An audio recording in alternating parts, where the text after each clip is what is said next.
Support the Amigos podcast on Patreon or PayPal and receive cool perks and rad swag. Visit our page at everythingamiga.com/support.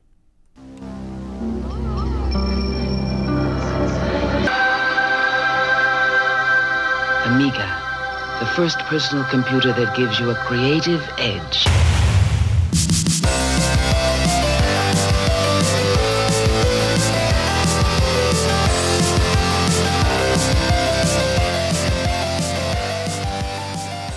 Hi everybody, welcome to Amigos. I'm John. And I'm Aaron. And today we are going to talk about Project X.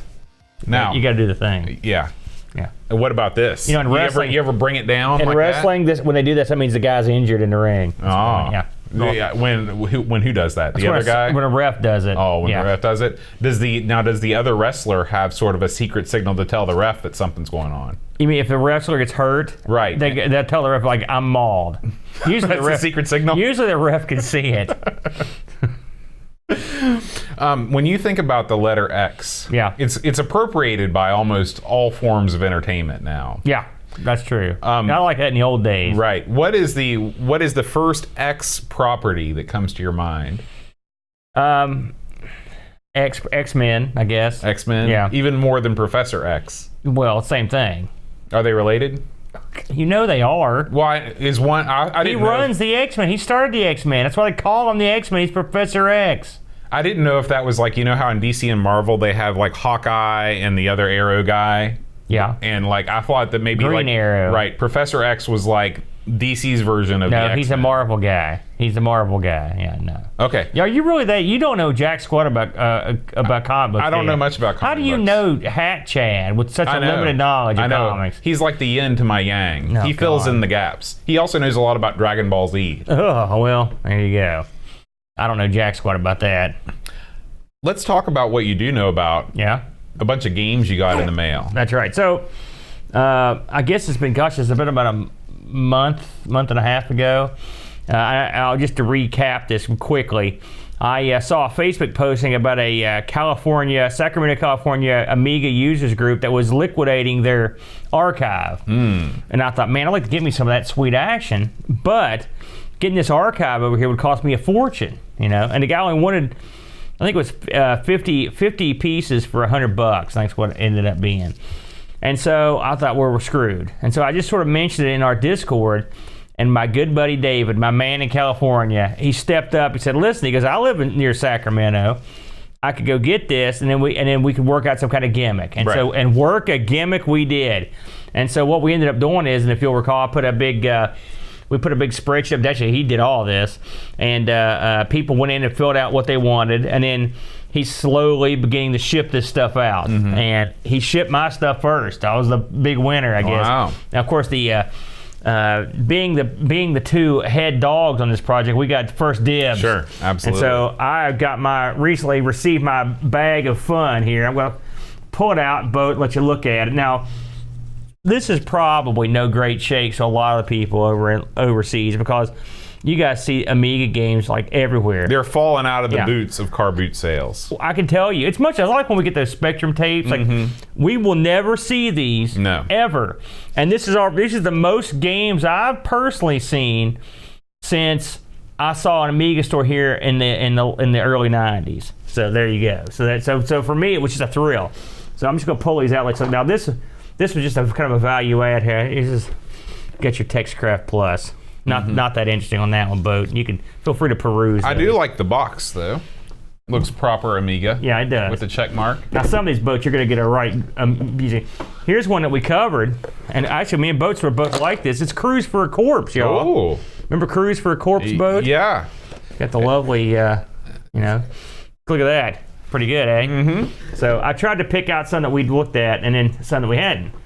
So now here's one, Boat. It's kind of coming apart a little bit.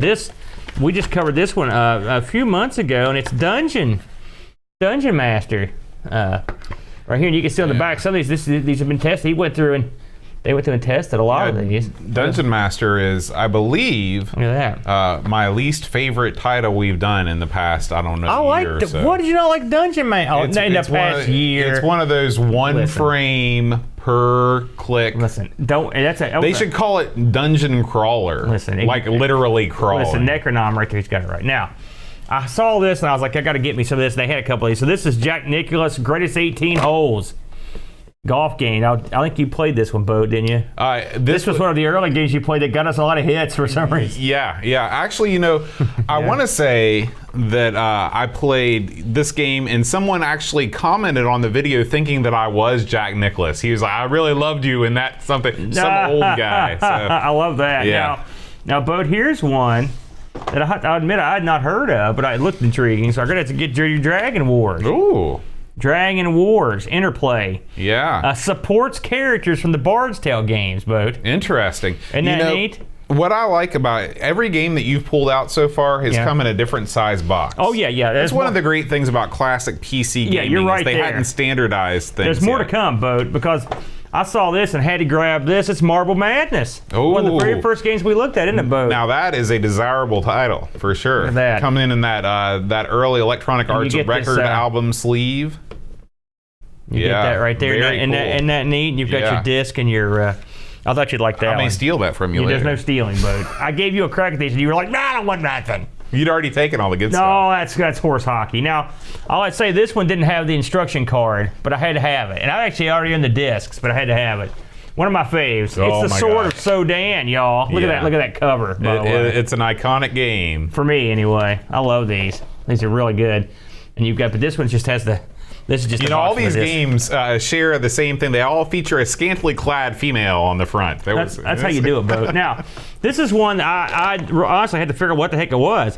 This is Alien Breed 3D 2, The Killing Grounds. It's where they undersold the Alien Breed part down here. Interesting. I wonder if that's got to be a re-release of some kind. No. This is the way it looks. Really? This is an AGA game. So there you go. Maybe they thought that if they marketed it as Alien Breed, no one would believe it was 3D. Down here is your. Yeah. It says Alien Breed in a little square. I thought that was weird. That's an AGA only. Maybe they thought when you name something 3D 2, maybe that you're sequeling out the yin yang. You're really taking it too far. Now here's one, but I think you'll appreciate this more than anybody. Earl Weaver baseball. I love it. There it is. I love it. Bo, big baseball fan, and of course, I bet you liked old Earl back in the day. He's one of the greats. He'd turn his cap around backwards and scream at the ref. And then you've got, of course, this is another one of these gimmicks here. Well, look at that. Isn't that nice? Those EA games, those early EA games, man, I love them. Can't get enough. Yeah, I agree. And then the last one I picked up, and I had to have it. I had to because you know how much I love it. This is Dawn Bluth Dragon's Lair. Boy, that's in a great shape, too. Yeah, Dawn Bluth Dragon's Lair with the beautiful Bluth art on the front and the back. So that was my grab out of the bunch. Yeah, very nice, very nice. I did, as I was looking through these boxes, as you go through these games, you'll definitely have to do a peruse to see what handwritten instructions you might find in there. I love finding stuff like this where people have written hints and things and little things for themselves. It's really, really cool. It's an artifact of the time. I will say this is not the last game I'll be getting because I'm an idiot, Bo. And I was looking through eBay. I was like, man, I'd love to be able to get some good cheap deals in these games because, like I said, they're getting tough to come by. Yeah. And if I was going to ever collect games, it'd be on the Amiga because I love the Amiga. And of course, this week we're playing Project X, and lo and behold, there's a sucker selling an American version of Project X.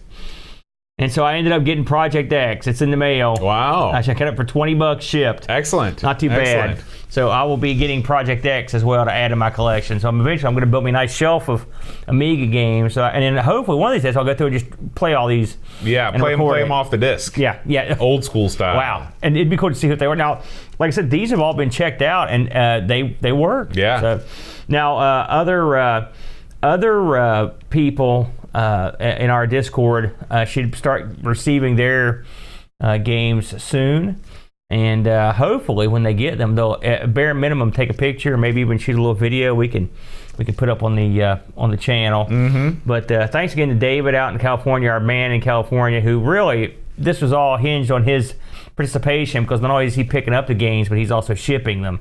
and he's got to go through PayPal and get people to pay him. You know, it's funny.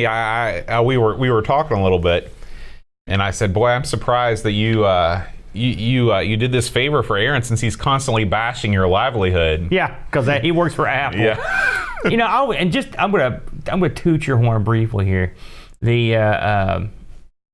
I love our Discord, and actually, you've started up a couple really good extra rooms in there this month.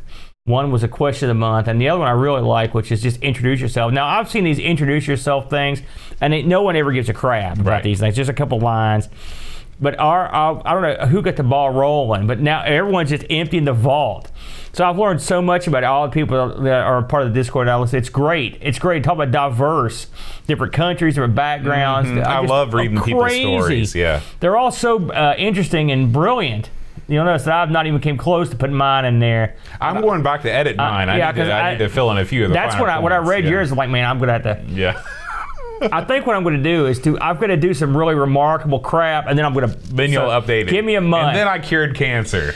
You know what I'm going to do is I got to find a kid or something I can chuck in a river and then go save her. Right, exactly. You know, and be like, look. And so and I wish I could take credit for that, but that was somebody else's idea. I just put it into motion. Ching. Mission accomplished. That I love that thread. I learned a lot about people. In there, and you know, I was reading on Facebook this week. I'm going to go down this road one quick time before we move on. And this is why I'm so appreciative of what our little band of miscreants and misfits are like, because once again, there's a big kerfluffle on the Facebook group. Really? People are dropping out of what set it off this time? I didn't even look that closely, but I'm just like, man.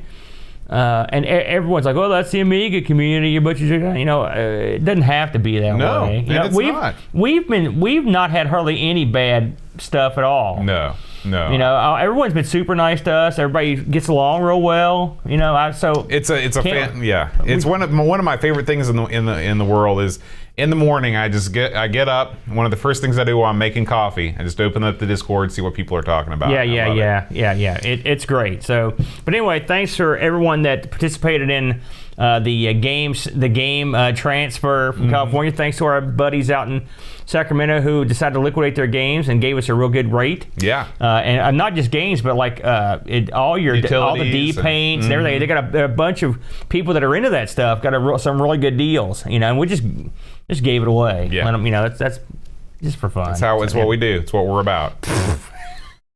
Just giving it away. Except for the part where we have Patreon. People give us money. But except for that, we're all about giving. All right, Aaron. Let's talk about what's been going on this week in Amiga news. What has been going on? I haven't seen any news this week. Well, I had to generate my own news this week. I don't know if I like that. No, there's been some really big stories. The first one is our buddy Tenmark. First of all, congrats on 1 year of making some of the best. Especially, you know, Tenmark, he's got several good points, but my favorite videos that he's done are the intro to the Workbench videos. Because I didn't know crap about the Workbench before.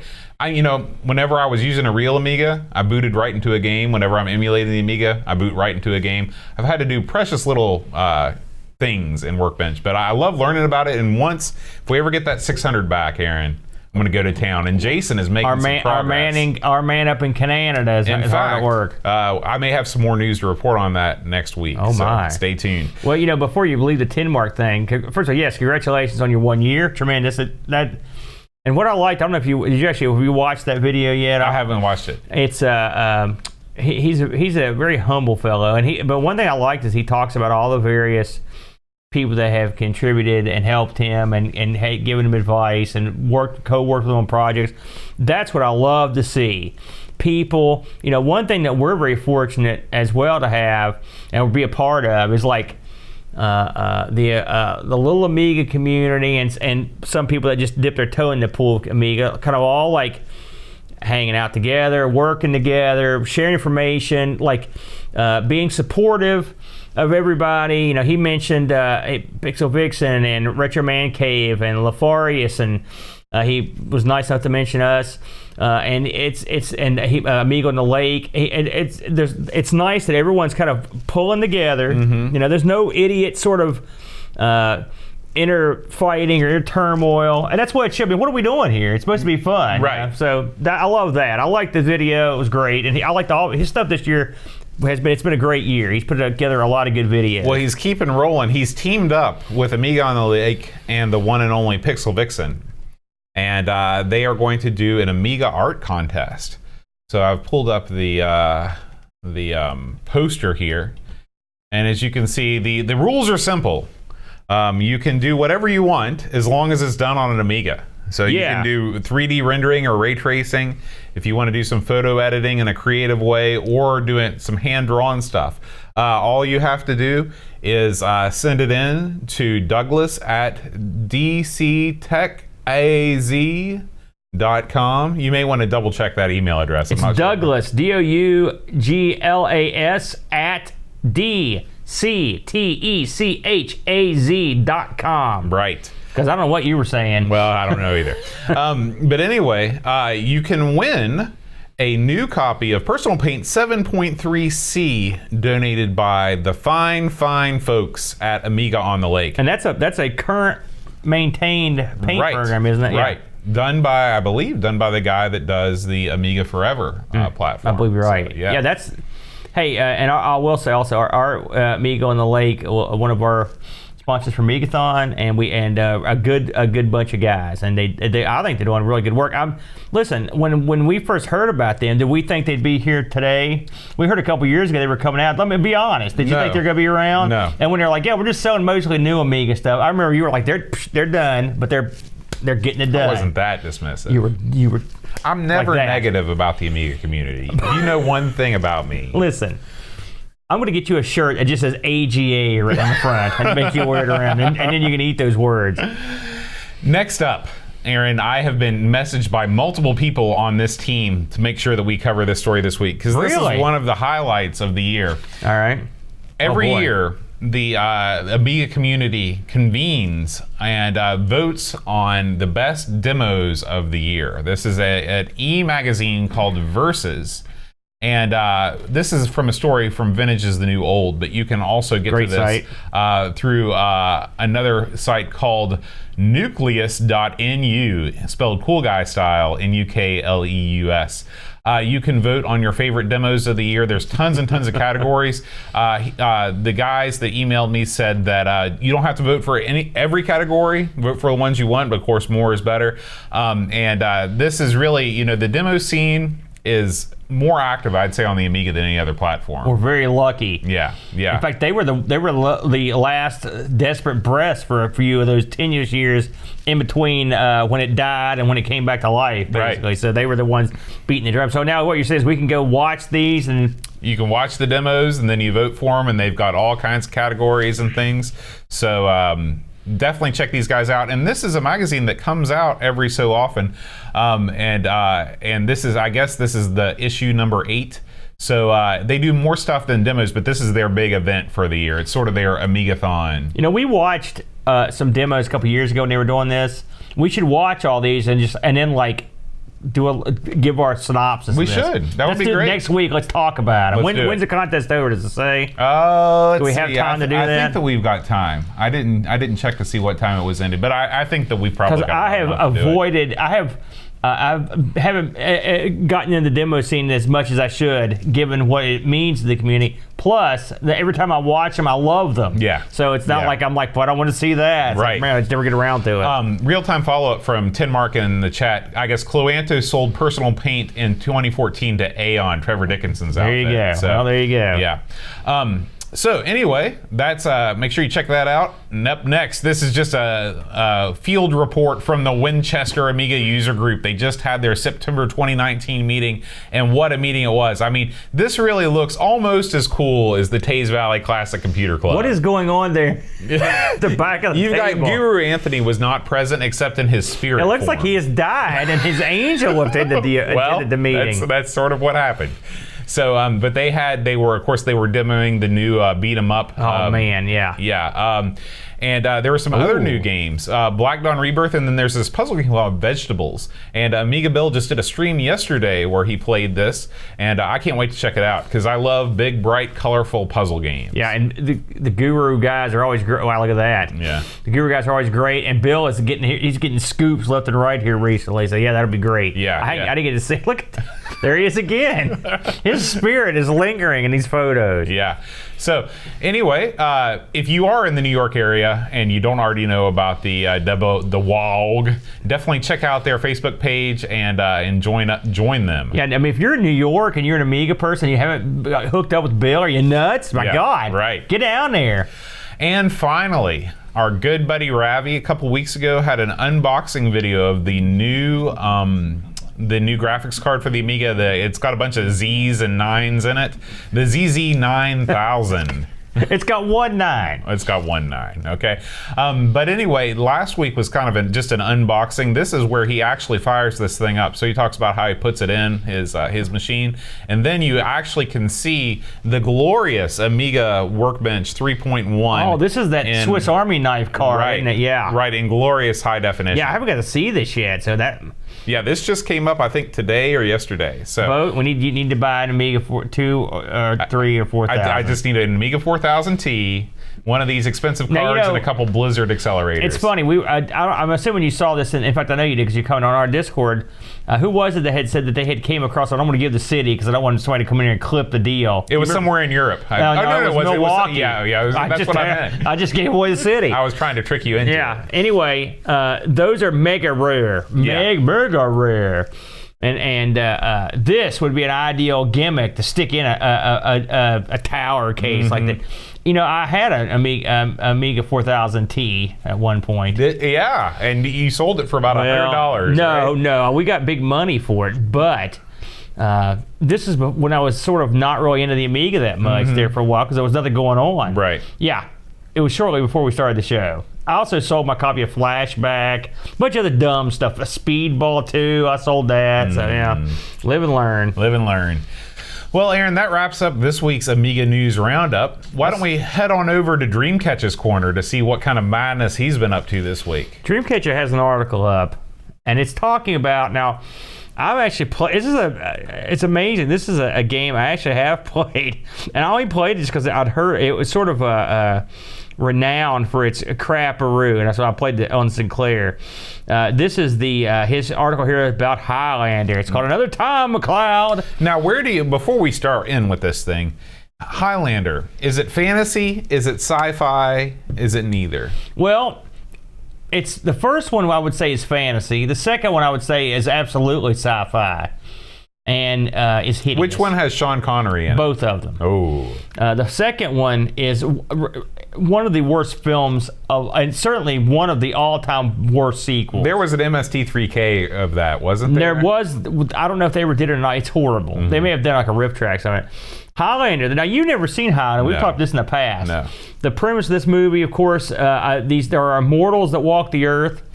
And the only way the immortals can be killed is if their head leaves their shoulders. Okay. So it means you got to chop that sucker off. And so when that happens, whoever deals the killing blow will absorb their power. And at the end of the battling, all these guys will be all drawn together, whoever's left on Earth. You know, it kind of reminds me of this book that I read one time called The Rune Lords, where people had their personality traits in these stones in their body. And when you say you've got like the pretty stone, and then somebody could come and remove that stone from your body and give it to themselves, and then they would be more pretty and you would be super ugly. Well, that's nothing like that, actually. Now, I don't think I'd want a stone in my body either. Is it worth being attractive to walk around with a stone stuck in you? It was a different Where'd they time. stick it at? I don't want to know. So, of course, this movie was a great flick. Soundtrack by Queen. Really? Oh, yeah. Are you kidding me? Soundtrack awesome. That's the Kroll helmet right there. No, there was no Kroll involved. If that guy had Kroll, if he had the glaive in this, there would be no contest. He just cut their heads off But like these a mile guys away. use like katanas, right? They use swords, That's their big katanas, whatever they had sitting around. So anyway, great flick. I mean, I love this movie. It's so much fun, and it's just an interesting film. Well, you know why the sequel is so bad, don't you? Because this movie shouldn't have had a sequel. Yeah, there could be only one. And there was. There was one, and then it was the end. But then the next one takes place in the future. It's in space. There's a shield. It's crap. So anyway, Dreamcatcher, as you can tell, as this has scrolled by for 10 minutes, goes in depth with the Highlander home game. Now, I have actually played this. I didn't realize there were this many versions, but I played it on the Spectre. It's one of the first things I got when I got the Spectre emulator. I've mentioned Simon Butler before, who's the sort of the cantankerous crank that sends in a commentary every month over on Retro Gaming Roundup. Sort of a super famous artist too. I mean, the guy's talented as heck, but it's admittedly, stuff bends him the wrong way. But anyway, he actually sadly did the graphics on the Spectre version, and he's regretted it ever since. But in this game, it's just a horrible sort of like a weak version of Barbarian. I was going to say, it does look very Barbarian-esque. Yeah, and it's funny, Necronom, I'd forgotten that this show did have a TV series based on it, which I thought was absolute crap, but some people loved it. Where would you put it next to something like Xena? Oh, it wasn't nearly as good as Xena or Hercules. No, it's not in the same ballpark. They had another McLeod, which, I mean, come on. There's already one guy that's an immortal with the McLeod. You got another guy.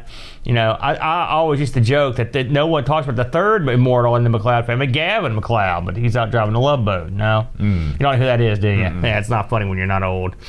But anyway, good flick. Dreamcatcher does this thing. I also want to plug, I watched some of Dreamcatcher's videos this week. He's been sort of obsessed with... Well, I will say his videos are almost always amusing, but not necessarily coherent. So he loves Cobra. He loves like these schlocky 80s like muscle-bound idiot like movies, and so there's some stuff with that up this week. He's a high production level guy, so I enjoyed it. Every time I watch it, I just chuckle. It's wacky. But yeah, I don't ever play this game, by the way. I'm hoping it comes up on R. Sinclair someday. Oh, maybe so. All right, Aaron. Well, now that the preliminaries are done, let's jump right in to Project X. Project X. What if you go high? That's awesome, man. That's what Dr. X's fans used to do. Is he like Dr. Demento? No, he's another masked wrestler. In fact, he had a t-shirt of himself that was one of the first t-shirts that a wrestler ever sold. He made tons of money out of it. Yeah. That's a relatively new phenomenon, the wrestling t-shirt. Not now, but back in those days. So let's talk about Project X. This is an interesting game. I think this is going to be an interesting conversation because I'm interested to hear you. I watched your first playthrough on this. So this game was released initially in 1992. And came on 4 big floppy disks. You had 2-player hot seat, and this was stuck out there by the immortal, the still around Team 17. Team 17 put together such classic games as Super Frog, your favorite. The Alien Breed series, which was one of these boxes I got. Team 17's right up there with the Bitmap Brothers and the most overrated developers on the Amiga of all time. Because you're forgetting a few things like Body Blues, like Arcade Pool and Worms. Both of which are awesome. Two good that games. Shut you up, didn't it? They had 2 good games. No, they had more than 2. This game falls nicely into their pantheon. Now this was. It's funny. I looked up to see who this had. When Team 17 does a game, they've got the team on it. They're a team, right? And so you see the usual suspects in a lot of these games. The coder on this was a fellow named Andreas Tadic. Who worked, guess what, Alien Breed, Super Frog. Now, there's 2 games here that I don't think I've ever played from Team 17 or that were made by a lot of the guys that did this game. One's called Miami Chase. Now, what was that game we called on? Miami Cobra GT. Yeah, it's not that. I don't know what Miami Chase is, and I also don't know what Full Contact is. Does those ring a bell to you? No. And that kept coming up a lot. The guy that coded this was Stefan Boberg, and the graphics man on this one was Rico Holmes. I like that name. Now, the musicians you may have heard of, a certain fellow named Alistair Brimble. He was cashing checks every single week. Who, Brimble? Yeah, man. Listen, I just looked over all the massive tons of stuff he did. I just wrote down some stuff because everybody knows. But he did the Dizzy games on the Amiga, right? But here's some stuff you probably didn't know he did. Of course, he did Z-Wolf. Remember that? We looked at.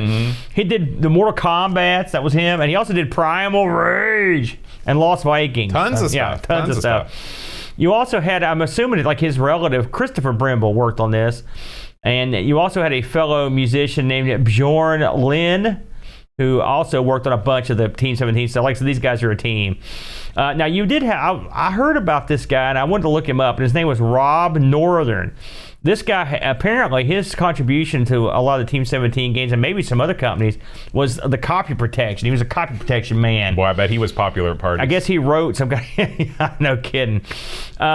This game worked on the ECS, OCS, and also only had one other release that I could find, which was a PC VGA version of the game. Yeah, there is no AGA version of this game. Yeah, now I believe you can get this on CD. Yep. The Earl just did a CD32 port. So there was no official release. And when I tried to find one, I couldn't find it. Now Earl also, I saw his version fixed a lot of flaws. Well, most of the flaws were fixed in the special edition that was officially released by Team17 in '93. Yeah, well, we'll get to that one.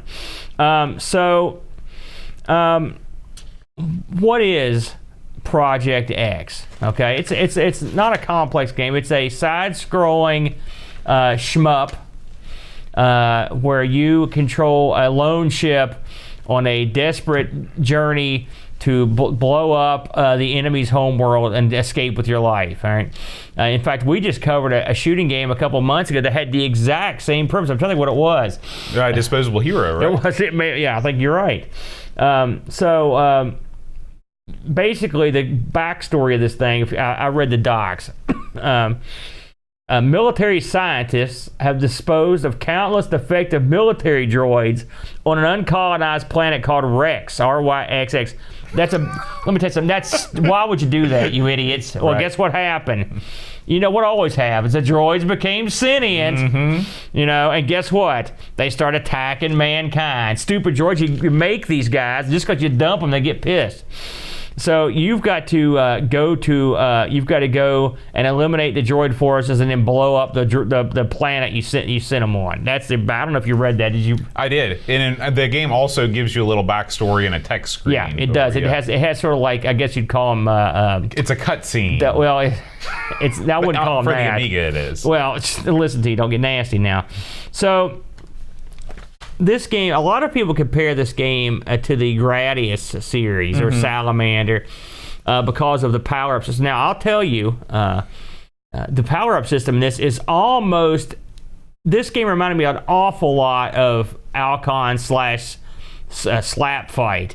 And the reason I say that as opposed to the others is because the power-up system, the stuff you actually power up is almost exactly the same stuff in that game. You've got the speed is your first thing, then you've got side shot, you've got missiles, you've got the different types of guns, and at the end you've got the invulnerability. It's exactly what it is in Alcon. The only difference in this is there's a level of power you can get where where you hold the shotgun and build that up, and that didn't have that in Alcon. Right. And a couple shots a little bit different, but they're different. Like Magma didn't have it, but it's like a different type of forward shot. Well, I mean, to be honest with you, that you've just described most shooters. But I'm just saying it's exactly the same thing. So I wonder if they didn't at least have a look at Alcon when they were putting this together. So as you journey from left to right on the screen with your ship, you encounter these various droids in various forms, and you've got to blow them up. And when you blow them up, if you blow up like an entire wing of these things, they will drop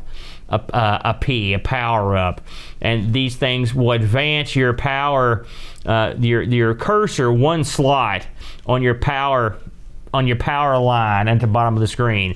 And when you get the power you want, hit the space bar, well, at least the version I was playing, and you'll get that power. There's a goodly amount of powers that you can get. Like I said, I kind of breezed over them. You've got speed up, and that just makes your ship faster. You can get, and by the way, you can get multiples of these. All right. Right. You've got your gun. Your standard gun, just a gun, but if you juice it up, you get more shots coming out faster and coming out in different directions. Then you've got build up, and again, that's if you hold the button down. Right. You won't always get that. Yeah, and it's also if you have rapid fire turned on. Right. You can't use it. Yeah, and which we'll cover that, I guess. Then side shots is simply shooting up and down. Right, which is helpful. Then you've got plasma, which is just bolts that come out. Then you've got missiles, and you get multiple missiles. Now I will say these guided missiles, these heat seekers, these are garbage. This is the worst missile system I've ever seen. I mean, they sort of work like the homing missiles in Worms, where Yes. it's a sort of meandering path. That's exactly right. Yeah. And you can tell the same people did them. Yeah. Because these missiles have worm-like, that's exactly what they're like. You hope they lock on this other, but often they just fly away. Yeah. And you can have multiple missiles, and it's depressing And to see it's them funny fly because off. you see them trying. Like, they're trying their hardest to connect with their target. They'll just leave the screen. Now, the only time the missiles I found to be really handy is if you're fighting a stationary target something that just moves around on the screen slowly. They can usually hone in. After that, you're hoping they work. Then you've got the laser. It's just a long, straight laser. Then you've got the magma, which shoots a big fireball. And then you've got stealth, and stealth is basically the invulnerability gimmick that it'll last for like 30 seconds or something like that. So it's pretty good. Now, Boat mentioned this, and we should probably go ahead and cover it. Is that the option screen is very important. You don't even know that unless you either read the instructions or just figure it out. By default, at least on mine, rapid fire is turned on. Is that what's that? Mm-hmm. So if you've got rapid fire, I couldn't figure out what build meant. I just figured it out when you said it just a second ago. Oh, I figured it out. I didn't know. I thought when I first started playing, I was like, well, maybe this gives me extra hit points. Because there's no way I'm not playing this game without rapid fire. Yeah, well, that's the thing. I did play with that rapid fire just to try out build. And guess what? I was really tired and I got murdered. So which effectively makes build up not that useful. Right. And I'm sure some people that are really good at this game use it. And I can see where it can be handy in certain instances because a lot of the bad guys have like one small weak point when it opens up, and you really need the most powerful shot you can get. But usually I would just use like I would use the lasers or a plasma. Well, the thing that I liked about this game is in a lot of shooters, you choose one power up, and so you've constantly got to be like, well, what do I want in this situation? Do I want to have the Mega Blaster or do I want the side shot? With this game, you can get everything. You just collect enough of those things. Well, and you can build except the for ultimate. your shots, you can't have like magma and plasma. And I was not a fan of magma or plasma. I liked Would you like laser? I'm sorry. I like the green thing. What's the green thing? That right there. That's plasma, right? Yeah. I stopped at plasma. Yeah, laser was no good. Magma was less than good. Laser was cool. It looked cool. But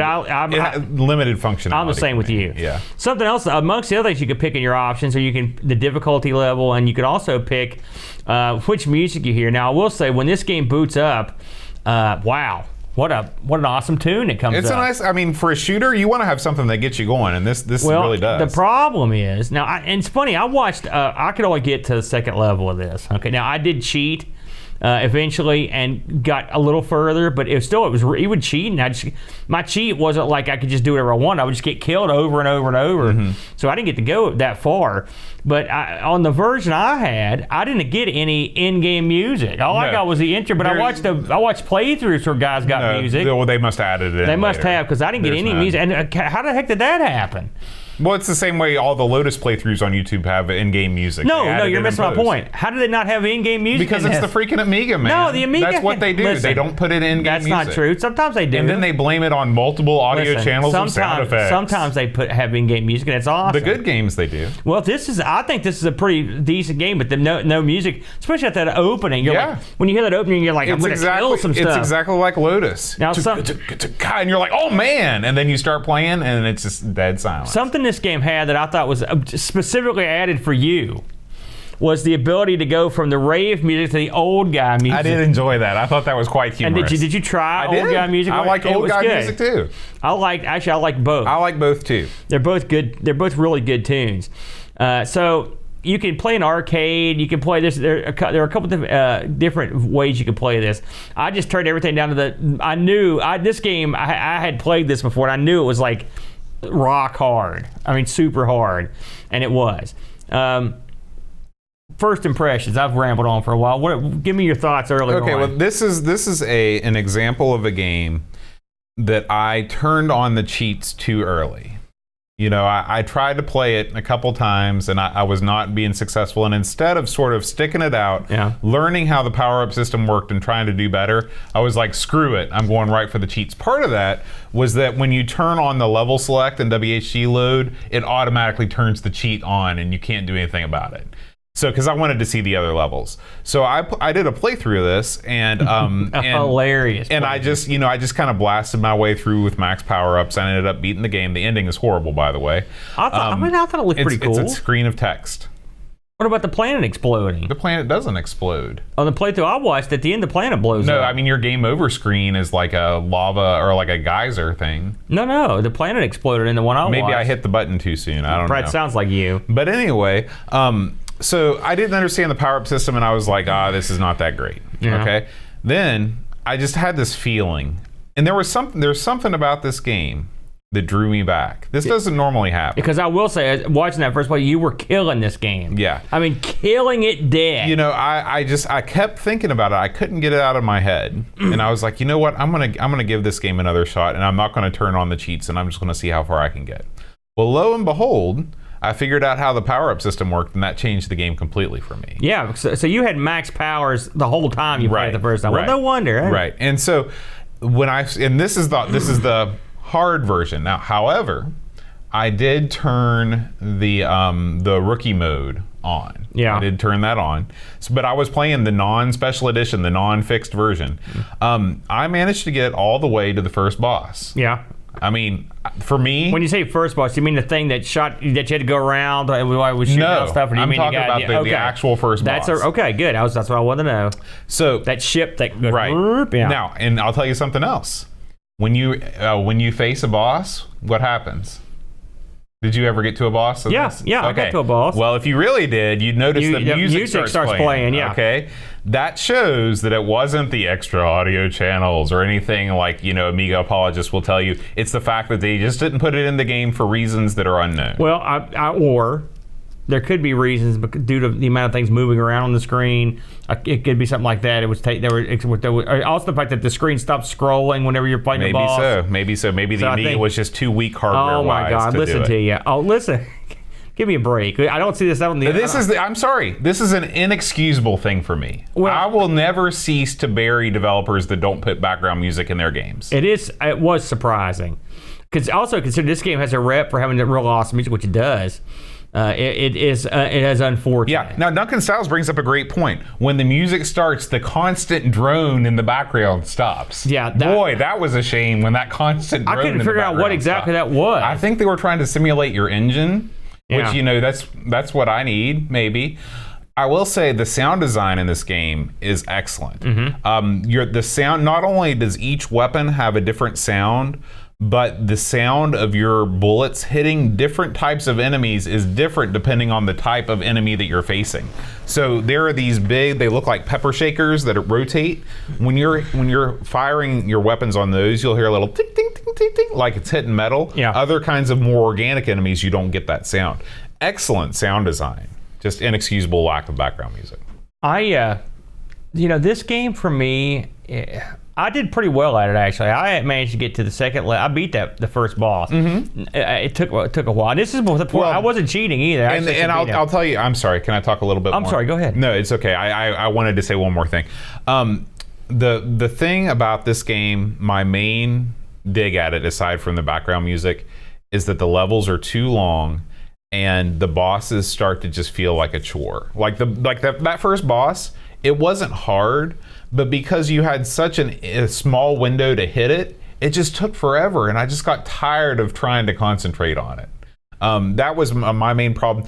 These levels are about twice as long as they need to be, and they start repeating content. Like you'll get to like halfway through the stage, and then the stage, it's almost like it just restarts again, and you start facing those same opening group of enemies again. I will say, in the positive, that your ship looks fantastic. The enemies are drawn well. They animate well. They do come at you in rather elementary sort of geometric waves. They don't really have organic attack patterns, but they look nice. It's very R-type. It's very R-type. It's sort of like this is a step above the enemies, Their entry is a step above, say, Blood Money or Highlander. They're still not that great, but it's a little better. I think that I'll have to go back and look at Blood Money again. They do get better from what I can tell. You went through the whole game. Mm-hmm. Like I will say, for example, the fire level, when those birds, those fireworks, those are pretty cool. And the way they've got them coming up, I think it looks pretty looks kind of neat. It's funny because Angus Arthur is a YouTube commenter, and he always talks about how parallax scrolling affects the color palette. And this is a game with no parallax. It's got no parallax scrolling, but the backgrounds and the foregrounds are both very, very lush. The ship and the enemies both look great. I will take that over parallax any day of the week. Well, I mean, I think it's situational. I mean, I don't think you should have to have parallax. No. It's not that big a deal. We should mention, by the way, one of the other things you can do in your options menu is change the type of ship you want. They've got, I think it was 3 different types. There's like an average ship, and there's 3 different, they've got their stats. Did you ever fool around with trying any of the other ships? That's my one regret, is that I didn't spend any time going through the other ships. You could tell a difference, but I mean, it didn't. I just usually stuck with the. I thought that was odd that they would stick that in the options menu too. Why not have that as you start the game? I'd like to have that right up front, and maybe a little bit more fleshed out too. I thought that was strange. So, and this is some weird stuff. Like we're watching as we talk. Boat's got a video playing, and these sequences here, which I never got to, but you played through them. These don't hit the wall. What did you think about those? Well, the cheats didn't help me there. Right. When the action got fast and furious, I died very soon. So, but the thing is, these are basically bonus levels. If you die, I'm not even sure. I guess it's a score increaser. They're sort of uninspired, to be honest with you. Yeah, it's kind of strange. So this thing has 5 levels. Now this version does. Now you've got your that space level, and then you've got sort of the mountain level. There's a fire level. There's a level where you go underwater, and then there's a level where you go and take out like the planet's reactor. You bomb it. I thought the fire level was the coolest looking one to me. Really? Yeah, it looked. I think as we watch it now, it looks awesome. There is. It is very nice shading. And also, I thought the enemies looked cool. I just thought it was a cool looking level. The water level was kind of weird because your ship would dip in and out of the water. And I could never figure out if it handled differently or not, or if it was just my mind playing tricks on me. Yeah. The ship itself, I thought it could have been a little cooler looking. And I will say, I absolutely hate the way you die. Because when you die, your ship sort of fire comes out the back and it sort of careens off the screen. Yeah. It's almost, I wish there was a way that you could save it.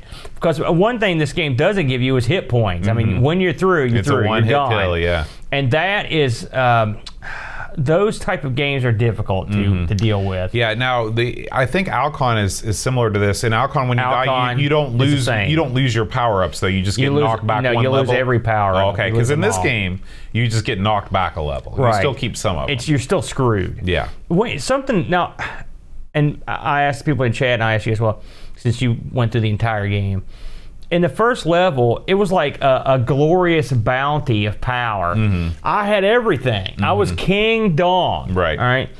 But as I got through that level, and it took me, I had to do it. Now, when I said I didn't cheat, I did cheat to the point where I would use a save point after I got past a certain guy. That way, because I fought that end boss 20,000 times. That guy sucked. And so when I got to the next level, it didn't seem like the power-ups were coming out like that. Is that something that happens as you go forward? Well, that's what, like I said, when I got to the second level, I had all the cheats turned on, so I wasn't noticing. But from what I've read both on Discord and on Lemon is that the main problem with the difficulty in this game isn't so much the enemies, it's just the lack of ability to power your ship up to the point where you can actually defeat them, because you have to have a certain level of gun to be able to actually beat these enemies before they just fly off the screen. You won't be able to hit them enough times before they disappear.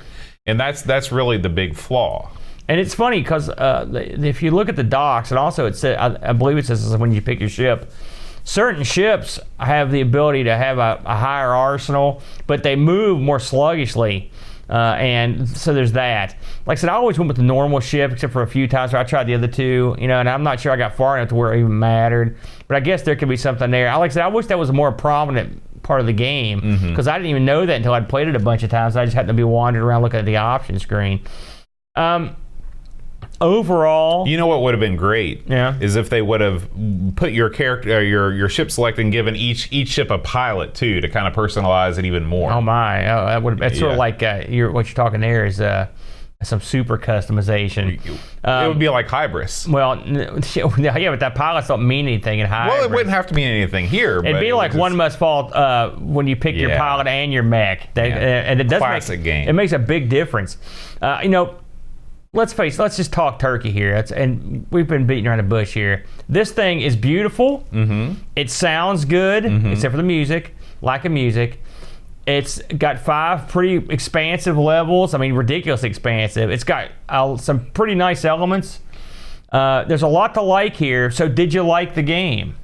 Because in your first video, you hated the game. I'm going to shock you, maybe. All right. I think this might be my favorite shooter on the Amiga. That doesn't shock me in the least. You say that often. So why you were killing this thing before? So it's just a Powerup System. Well, no, I mean, it's no Gradius 3. You know, like you can take any Super Nintendo game released, 2 or 3 years before this, and it will kill it because the Japanese know how to do shooters. But on this platform, I have not had as much fun playing any other shooter that I can think of than I did playing this game. Now, is this the best looking shooter on the Amiga? I don't think so. I still think Disposable Hero looks better overall. This is pretty good looking. But this looks really good. It looks really good. And I prefer the color palette on this game. Like Banshee is a game that people mention a lot. And of course, it's a different kind of game. It's a horizontally scrolling or vertically scrolling.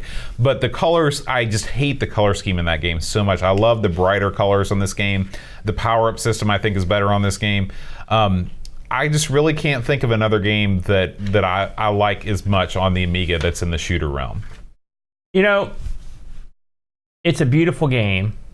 I'm really torn on this one. I was in the car coming up here. I was like, man, wow, how do I feel about this game? It's got so much going for it. But do I enjoy this more than, say, I'm trying to think of the elite game, like a Banshee or a Battle Squadron. Battle Squadron's good too. Battle Squadron is also a difficult game. I do like the Powerup System, and it's, again, this is the same. I love Alcon so much. It's like I said, it reminded me an awful lot of Alcon. And the difficulty, it is difficult, but I think all those games are pretty hard. Now, there's not a lot of easy shooters. You said anywhere. You played the budget release, the 93. Yeah. Now, you found this made a major difference? Well, no. In fact, I planned to, and I just forgot to go back and actually look up what the differences are. Do you have anything in your notes other than they made it easier? Well, it's got shorter levels. Okay. And it's missing a level. To be honest with you, and they put it on fewer discs. I sort of had fatigue because I just kind of picked it up at the end. I think I noticed that the first level was a little bit shorter because I just played the first level. Right. But to me, playing on rookie mode, which I guess with rookie mode, I don't think you can get. There are certain things that are locked out, right? Yeah, that's correct. So, but I thought that if they would have just released this game as rookie mode, it would have been pretty good. It's funny that they actually released, from what I was able to ascertain, they had a Project X. They released an actual kind of an updated edition of this before they released the special edition in 93. Mm-hmm. But in 93, again, they cut down the amount of discs. It is a budget release. Okay. And you have a shorter level. They removed some difficult areas of the game, and they reduced the amount of disc swapping. Well, I think that's fantastic. And they released it. Well, getting rid of the last level kind of sucks. But I'm assuming, when they say that, I'm assuming they meant the level where you bomb, which that wasn't a whole lot of. That's not a huge deal, right? If you're going to get rid of one. I wish this game. Really wish that you had the ability to get shields or something that would jack up your hit points more than just the invulnerability. I'd like that. If you're going to make a game this hard, then I would like to have some chance of success. I can't remember. Is R-Type a one-hit kill? It is, isn't it? It has to be. I can't. I think it is. Lots we played. I can't remember. I think the life bar was a later thing. I just don't think there were that many games. Well, I mean, and I will say, like I said, Alcon and those other games, they didn't have one either. I like this game. There were things that were definitely things I would change. But overall, I thought it was. I think it's probably. I'm trying to think if I like I think I do like the look of this more than Battle Squadron or Banshee. Although I will say Battle Squadron had those really cool, see-through effects in it that were really neat. But there's a lot going for this game. It's very clever. You can tell people that did it were very clever people. There are some, like I said, there are some. I think some of the end bosses I saw in this game as I watched the end of it, where you literally have to get inside them. Oh yeah, those look ridiculously tough. Yeah, and, I mean, not in a fun way either, No. just like a bad way. And I think this goes back to what you're saying about the Japanese with their shmups. They and this is not a bullet hell shmup by any chance, but I mean I don't like that angle where you have to like go in the thing. It's not that good. And I can see if you got to certain areas and you didn't have like the right power ups, you'd be screwed. Right. So there's that. So I mean, if you don't mind getting frustrated by a game, then this is your cup of tea, then I think you'll enjoy it. I mean, I think it holds up well against the other big heavy hitters on the and we should mention the Iraq CD32 conversion, which I did load up as well. And it basically has level select built in. It doesn't turn on all the cheats for you, but it does start you. And I don't know, like I said, I was sort of in a daze. I don't know if I picked a different ship, because somebody was telling me if you pick a different ship, you start with double guns. Well, in 93, your ships, you begin the game with better ships. So there's that. Now, you may or may not know this. I'm just going to throw this in because I thought it was interesting. This game actually had a sequel. I don't know if you looked into it at all. No. It was a European Japan. It's a European and Japanese exclusive on the PlayStation. Believe it or not. Somebody in the chat did mention that. And it was called X2. Now I actually watched the opening of this game, and I watched some of the gameplay. And I was like, the opening is it's a guy at home, and this chick pops up on the screen. She's like, listen, we need you. You got to come out of retirement. And she is a video. It's a video of a girl talking, but he's rendered.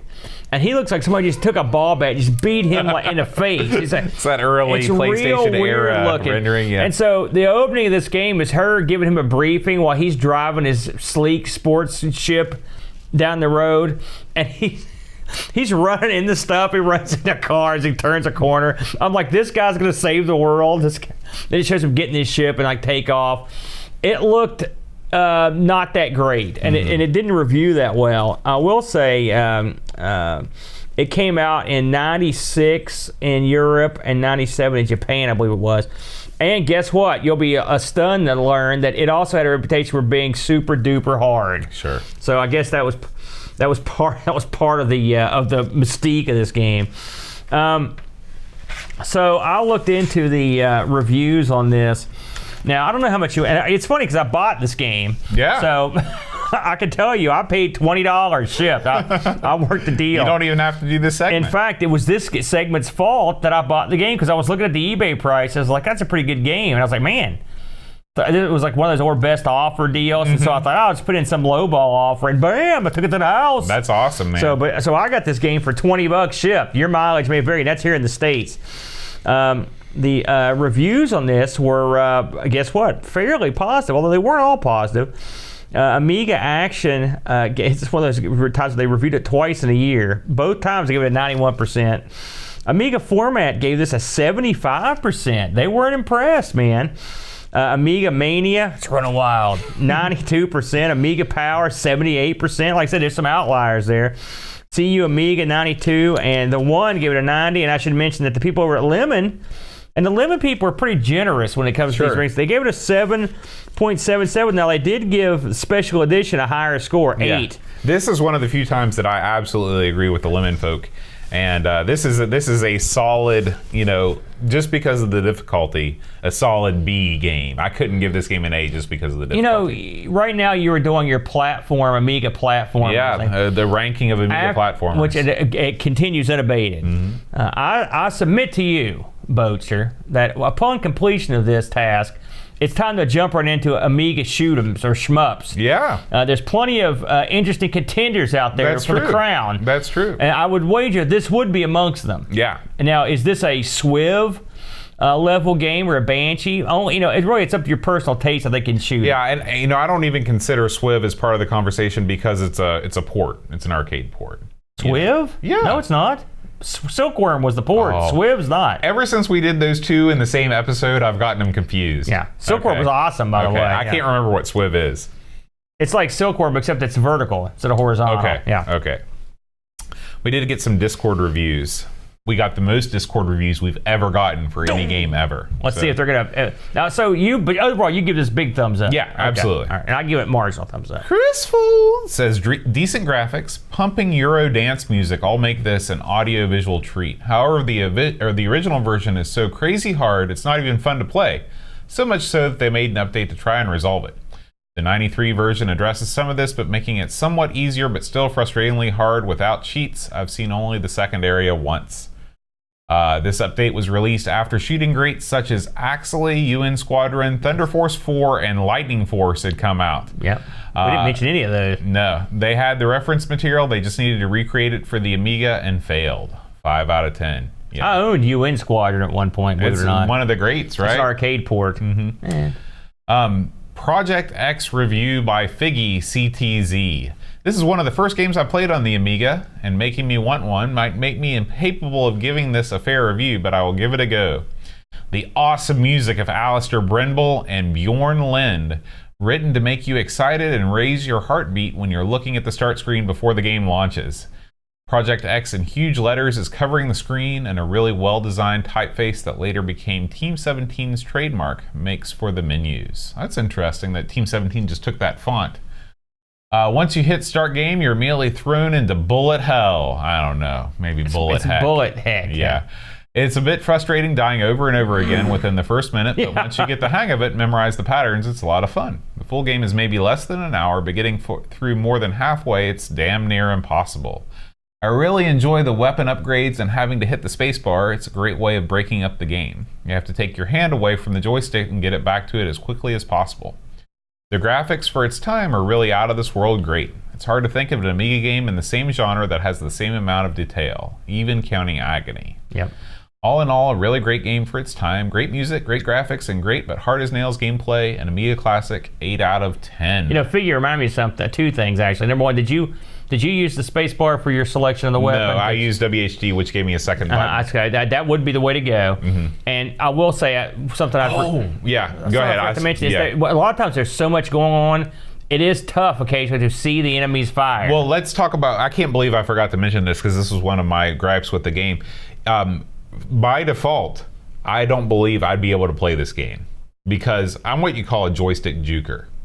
I'm juking that stick back and forth, okay? Well, guess what triggers the special ability in this game? The wobble. Yeah. That's in the docks. And that was a bone of contention which Hybris does a very similar thing. But that's a 360. I mean, you've got to work to do a 360 with the stick. I used to do it accidentally all the time. Maybe so. That's a limitation of the format is when you have one button and you need two buttons. Putting it on the space bar and leaving it be, or putting it on the second player controller, hit the fire button on second player controller. This is one of the many times where being a modern vintage gamer, if you will, is it beautiful because they've doctored this up now to where you can use your multiple buttons, and it would be. I use the spacebar every time. That's just the way I did it. Mm-hmm. Because I actually didn't even bother. I just used my Wicco, but a second button would make it easier. But I will say, hitting the spacebar, I can screw you in this game. Because you have to move your hand off the joystick. So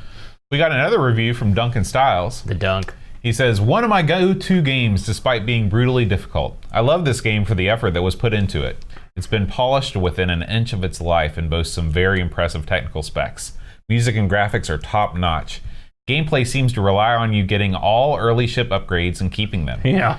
If your ship wasn't degraded as punishment for losing a life, this game would be less frustrating. Seems mean to send you back to the same wave that bested you with a less capable ship. Absolutely. That's true. Good job the Amiga didn't have wireless controllers back in the day, or they may have ended up going out the window. I'll keep playing it though. 7 out of 10 for the original and 8 out of 10 for the special edition. Lob Terminator says, I'm really bad at side-scrolling shooters and often fail to finish even the first stage in them. Project X is difficult, but unlike most similar games, I find myself coming back to it and enjoying the gameplay, especially on rookie mode. I still don't get very far, but that doesn't matter. The controls are responsive, and with enough power-ups, there is a satisfying bullet hell feeling.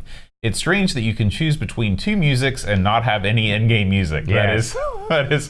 If I could only ask one question to the developers, I would ask them that. It is strange, yes. Graham W. Vebke says, this is a horizontal shooter with mostly predictable waves of enemies and a difficulty curve that scales the further you get, but it's not as difficult as other shooters we've covered. The controls are great and the power-up system is a bit weird. It's just a shame there's no music other than the title screen. The sound effects work well and the art is excellent, but that isn't enough to make me want to keep playing this shooter over some other shooters. 6.5 out of 10. Direct from Sweden, Barkbit, Project X review. A game that blew my mind as a kid. One of the best looking shooters on the Amiga. A game that requires memorization, fast reflexes, and a good joystick. Better put away that ergo garbage. That's what I used, bad. It was the best. I used to play this with a TAC-2 with the mouse right beside it to select weapons with. Oh, I didn't think about that. Now I use a Raspberry Pi with a Bluetooth controller, which I find much harder because of slight lag. Never got past the 3rd level, but I kept and keep coming back for more. 8 out of 10. And finally, Deckard Threepwood says, this is a game I have no nostalgia for. How did I miss it? One of the best shooters on the Amiga. Awesome soundtrack, beautiful visuals, and gameplay is slick. An addictive but difficult game that makes you come back for more. Like a lot of games in this era, there's no level select or load function, so once you've died, you've got to start at the beginning. The only thing that lets this game down. 8 out of 10. Yeah, we got a lot of the 8 out of 10 seem to be the predominant review. Oh, by the way, I want to thank Mr. Threepwood there, who actually, he's the one that built that awesome SD card image I've been using on my Amiga. And so very cool. At his generosity, actually was playing off his card when I played this on the actual Amiga. Oh. I like this game. And you know, I think the lasting appeal that gives it a little bit of a nudge over a lot of games of this type is that awesome weapon system. You know, obviously they didn't come up with it, but it's used well. It makes the game fun. I don't necessarily like all the weapons that they give you, but I like enough of them to make it interesting. And it is a beautiful game. It's like playing a demo almost. It's very lovely. Yeah. If only you had the rock and rave music. Absolutely. Well, Aaron, I just want to remind all the fine folks out there that if you want to get your review read on the air, all you have to do is join our Discord community. Come join us. Support the show on Patreon. Discord is freaking awesome, like we talked about earlier. Last week, Aaron, the Patreon song of the week, the supporter song of the week. We had a ton of people who got this one right. Okay. I went hardcore into the college music. Would you say this was college music? I don't even remember what it was. I'll be honest. It was with you. "Enjoy the Silence" by Depeche Mode. Oh yes, and you really tipped your hat. You tipped your hand last week because I said this is by a band that sucks. Do you really think that? Yes, I really despise Depeche Mode except for like 3 songs, and they're okay. Listen. Give me a break. It's the guy's voice, Dave Gahan. I like think that is guy. His name. He's got an interesting voice. He does have an interesting voice. It's manly. Yeah, I don't like manly voices. Never gonna give you up. Yeah, I like voices that sound like olive oil. Which you would have loved the 20s. They were coming out of woodwork back in those days.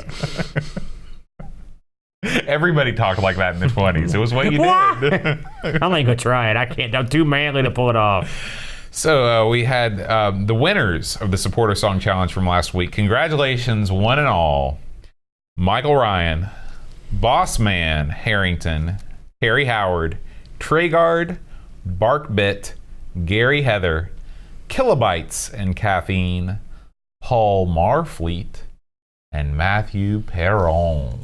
Very good. Well done, gentlemen. All Depeche Mode fans. Absolutely, maybe. And who could blame them? Definitely. Clear the pipes. Clear the pipes. Warm up. Sometimes I like to give the old Vokes a little massage. That's what I call them, the Vokes. Sexy. If you know the answer to this week's supporter song, send me an email at john@amigospodcast.com.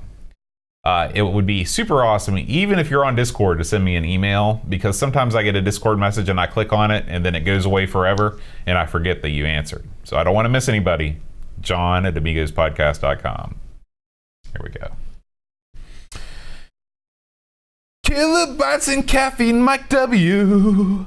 Deckard Threepwood, Gary Heather, Free Lunch, Kate Fox, David Pickford, Cameron Armstrong, Andy Jones, Lobsterminator Craig, McClellan 10-minute Amiga, Retrocast,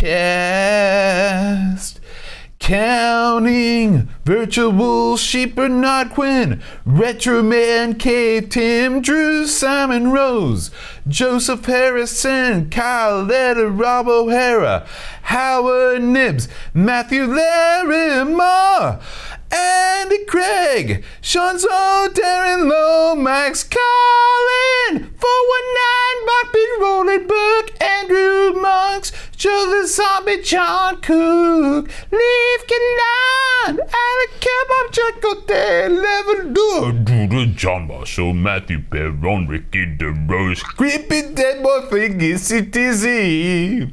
The Slow Norris, Stefan Sorgan, Mortensen, Edvin Helen, Blendo 75, Christopher Hassel, Ravi Abbott, Chris Foles, Dreamcatcher, Lauren Giroux, Grant Vebke Lane, Denson, Adam Battersby, O'Brien's Retro and Vintage, Gary Hucker, C. Brian Jones, Paul Harrington, Duncan Styles from the Crypt, Josh Dan, Adam Bradley, Jonas Rulo, THT, Eric Nelson, Kim Tommy, Humbert Star, Daniel Bankston, Brutal Barracuda, Darren Coles, Jason Worms, Pixels at Dawn, and Gilbjorn Barman.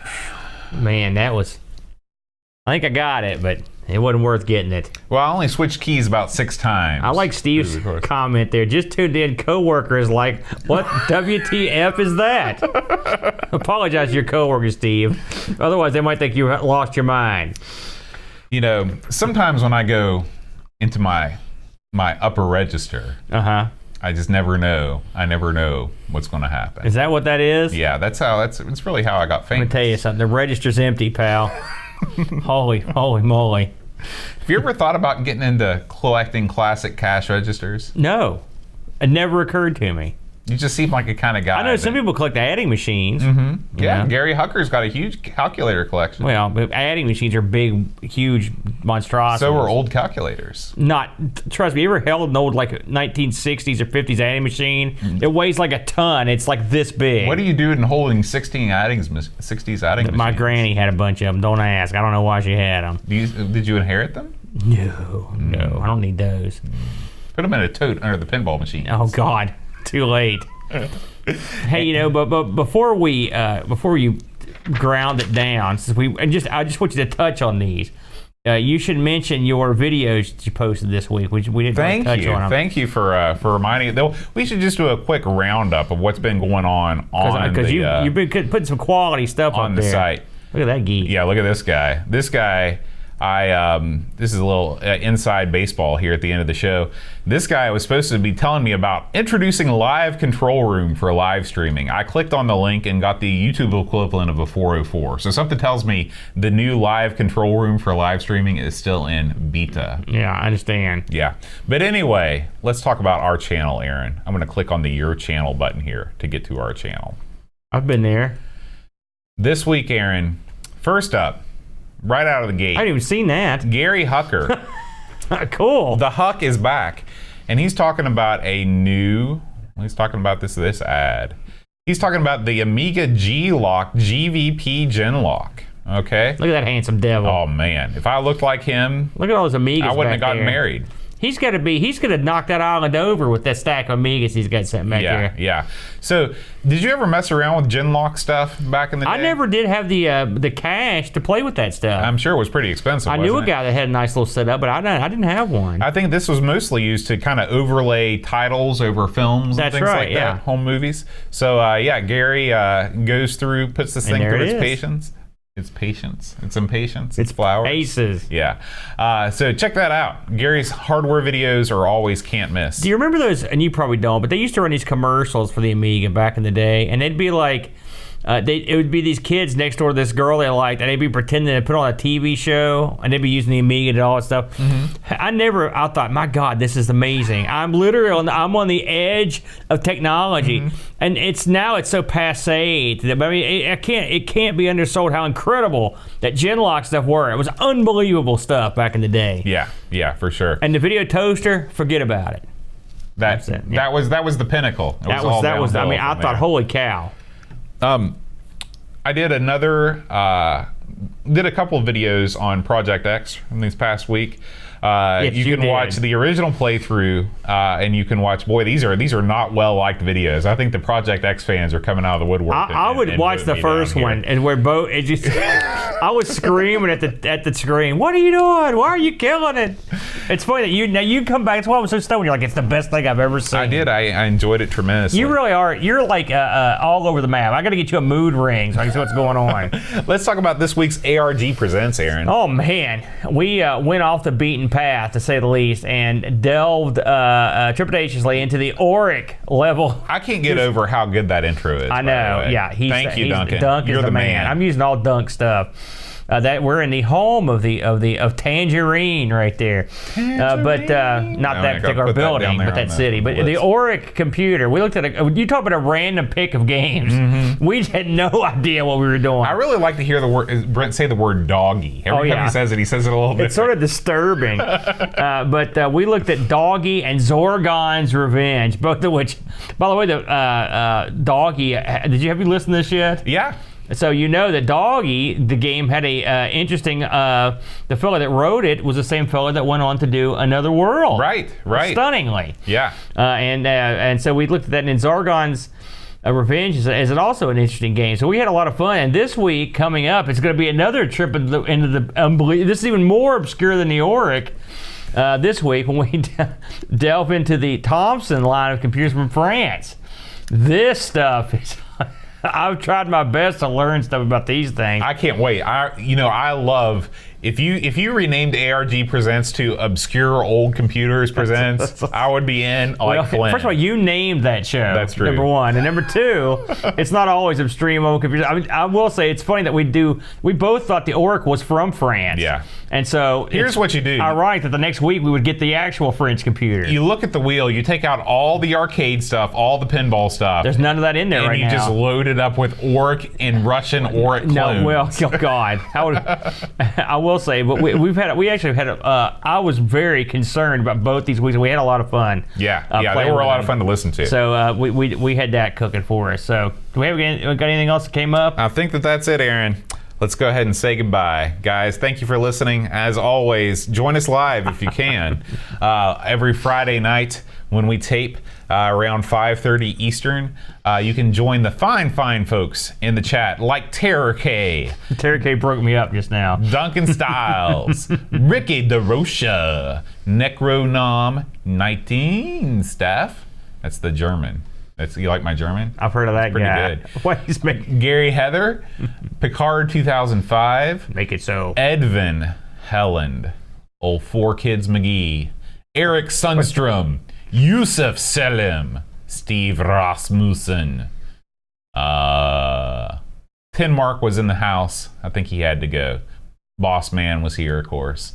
Guys, thank you so much for joining us. And thank you all out there in listener land for listening. Please join us next week when we play Beneath a Steel Sky. Oh, that's going to be involved. Oh, yeah. We'll see you then. Until next time, guys. Adios.